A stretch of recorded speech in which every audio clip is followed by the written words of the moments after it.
Hello everyone, my name is Alexandre Pacheco da Silva.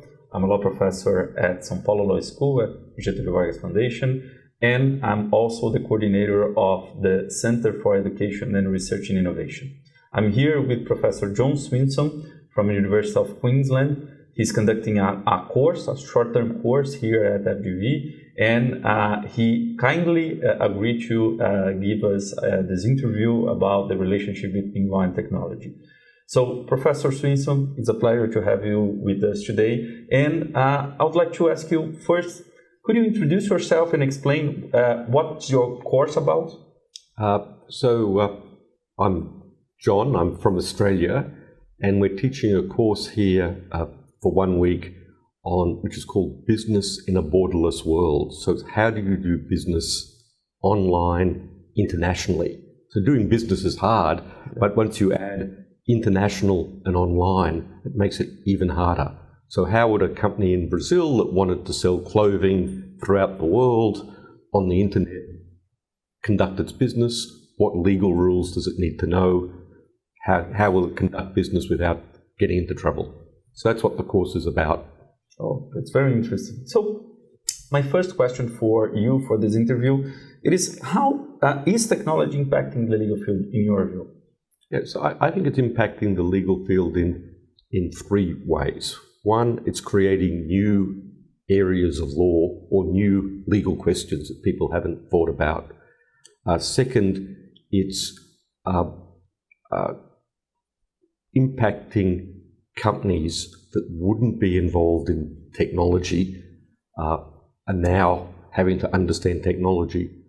And third, how you practice law is changing as well. So looking at each of those three issues, new areas of law. So with artificial intelligence, for example, we're getting questions, who owns what's created by an artificial intelligence machine? Is it an infringement to put a whole bunch of information, a whole bunch of artwork, for example, into a machine to create new artwork? Is that an infringement of the existing artwork? These are questions that didn't arise until artificial intelligence came along. And now that artificial intelligence is being used more often, they're becoming real questions rather than theoretical questions. There's lawsuits already happening in America on these questions. And people are trying to apply copyright law, which is more than 100 years old, and looking at cases about photography and saying a camera is a machine that creates a photograph. How is that similar to an artificial intelligence machine? And so we're stretching the law in new directions, and you have to understand the law, and you also have to understand how technology works, so it makes it a more complicated case. So new areas of law, companies that didn't deal with technology are now having technology impacting it. And an example, in Australia I do some legal work for the State Road Authority, for people who make roads, and you would think, well, there's not much technology, not much new technology to make a road, but they've got computers controlling all the lights, the traffic signals, the freeway on-ramps and off-ramps, and if you've got the right computer technology, you can reduce traffic jams. But you've now got a road company having to understand technology, and they're getting, and so I do the legal work, all the legal work is technology related, not road related. And they have no road lawyers, they only have technology lawyers, which is unexpected. 30 years ago, a road company would have had engineers and lawyers that understood engineering, not lawyers that understood complicated computer systems. And so every business is getting impacted by technology in ways that weren't expected. And third, the practice of law is changing. Like the practice of law changed when email came in, or the fax machine came in, or word processing came in, and they had minor incremental changes. But we're now seeing technology coming in, which is creating potentially radical change to how the legal profession will operate and do its work. And so that's a massive change. And I think that's a change that's going to come faster than we expect, and it's going to have more influence than people expect. And so someone who's studying law today, the way they're going to be practicing law in 10 years' time is going to be very different to the way we're practicing law today. It's very interesting, especially because we have a long discussion regarding how law and how we teach law have been changing for at least the past years. So my second question for you, Professor, is, in your view, is there a field of knowledge that we can call law and technology? Because usually we say that technology create new questions, bring us to discuss things in different perspectives, but some authors are bringing this idea that we can actually discuss now a new field of knowledge. Do you agree with that? Do you consider that it is a knowledge that is emerging, that is happening right now? Yeah, look, I think it's more than emerging. I think it's already emerged. One way to describe it is it's applied law, and you're applying the law, many different laws, to a particular business problem. But what's different about technology law is that some of the biggest companies in the world are now technology companies. If you were looking at the top companies 20 years ago, they were banks, oil companies, mining companies. If you look at the top companies now, there's still banks and mining companies in there, but you've got social media companies, you've got software companies, you've got companies which we didn't even think about 30 years ago. And they're starting to dominate commerce, dominate life. And they think about problems in a different way to a mining company or a bank. They have a different way of thinking, a different way of acting. And they're working typically involving the internet, and the internet is fundamentally different. Buying something from Amazon is very different to going to the local mall and buying something. So it's a fundamentally different business environment. And therefore the law is changing in a different way, and you can think about the law in a different way. And if you're thinking about the law in the old way, you're going to come to the wrong answers. You're going to get the risks wrong. You're going to get the outcomes wrong because the people who are doing it think differently to a bank or a mining company.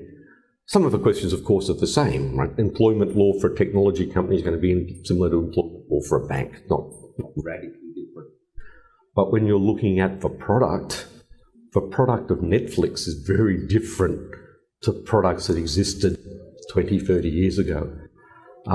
And so we need a way of thinking which is different, and all of that grouped together becomes technology law. A similar answer when you're looking at M&A law, it's really applied corporate law. It's how do investment bankers deal with the law. You can look at entertainment law. That's how do people in the entertainment industry deal. Entertainment law, you could say, is just contract law, but with certain industry rules, industry ideas behind it. And that's what technology law is. No one seems to suggest that M&A law is not law, or that entertainment law is not law. I think technology law is a much bigger area than entertainment law, for example. That's very interesting because not only we need to think about these new questions and this idea that markets are changing, this idea that companies are adapting regarding the uses of technology, because we have companies that actually were created to be tech companies. And we have traditional companies that actually are adapting themselves to this new scenario. But one thing that for us as a law school is very important, it is the promises that we actually make to our students. So you have your opportunities on the future to work on law if we are providing the legal education to do it. But recently a lot of parents here at FGV, when they are enrolling their children there, as a matter of fact, they're teenagers here at FGV, they ask us, the law professors, do you think that my son will have the same opportunities that you had when you started your career? And that's bring me to my final questions to you. What should a law school do regarding the impacts of new technologies in the legal field?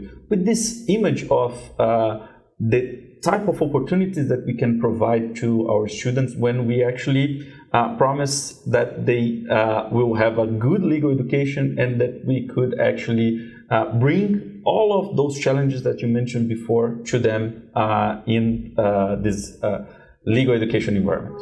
So I think looking at a career in law, one thing is certain, and is that certainty is we're going to have change. What we're doing today and what we're going to be doing in the future is going to change dramatically. If we say what you learn at law school today is the same law that you're going to apply at the end of your career, that's not the case. The law is going to change, the business environment is going to change, and technology is going to impact change. So you have to learn how to deal with change. You have to learn how to learn. You have to learn how to think as a lawyer. Just learning what the law is actually doesn't help you, because that's only the law today in Brazil. And if you're having an international career, that doesn't tell you about the law in Argentina or Australia or America, and it doesn't tell you about the law, but you need to know how to think like a lawyer and how to deal with change. Because if you can't deal with change, your practice as a lawyer is going to get smaller and smaller and smaller if you keep doing the same thing. I've been a lawyer working in law firms for more than 30 years. In the same department, I sat at the same desk for 20 years, but my job changed every 6 months.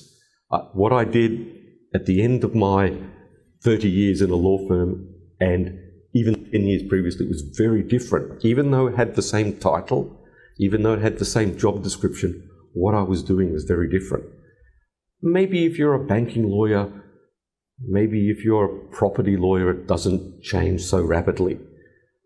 But I say the future is technology. That's where the growth opportunity is. If you're looking at where the chance of your career growing, earning good money, and having an interesting life, it's technology law and dealing with change. If you want to have a safe area which you can just do the same thing every day, well, don't be a technology lawyer. Be another type of lawyer where you can just follow a procedure and you can do the same procedure and the procedure changes every 5 years. That's fine, but you might be replaced by a computer if it's that simple.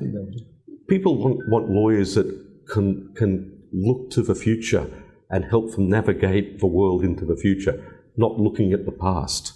And so I think a career where you can deal with change and can understand technology and how technology can be used by lawyers, and so you can understand it to advise clients who are having to deal with technology, is a great career, great opportunities. That's wonderful to hear. Thank you very much for this interview. It was a pleasure. And thank you again to be a part of our global law projects. Thank you. Thank you for inviting me to Brazil.